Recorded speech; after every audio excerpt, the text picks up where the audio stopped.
I'd like to call on our next speaker at this point, and he has felt the cost very personally and closely because his brother was a soldier, a U.S. soldier killed in Iraq, and that is Dante Zappala. Dante, come and share some words with us.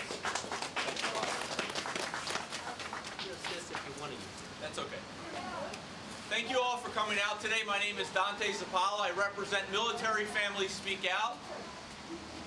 We are an organization of over 4,000 families, people with loved ones involved in the war in Iraq who oppose this war.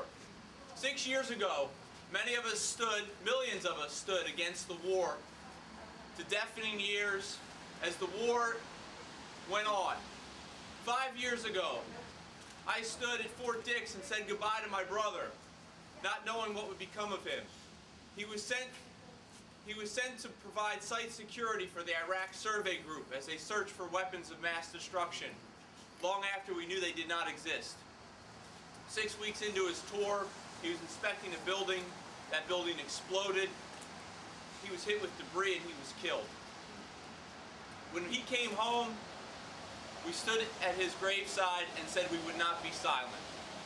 And for the last 5 years, we've spoken out against this war. We're encouraged that there's finally a leadership that says it's time to end the war, but we're discouraged at the timeline. Yes. For almost the next 3 years, American troops will occupy Iraq. They will die, they will be injured, they'll be separated from their families. People in Iraq will also die as a consequence. The pain and suffering that will happen over these next 3 years is immeasurable. Yes. People think that the war is over, but for some the war will never be over. For my nephew at 14 years old who will live the rest of his life without his father, the war will never be over.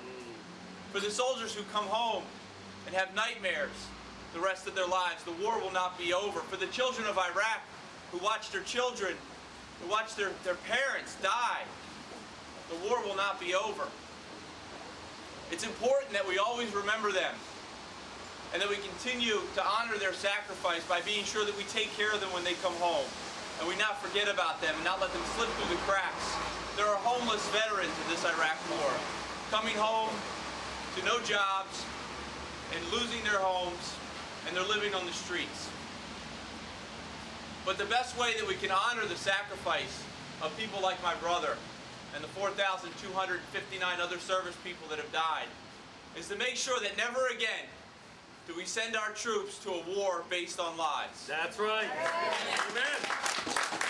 Thank you.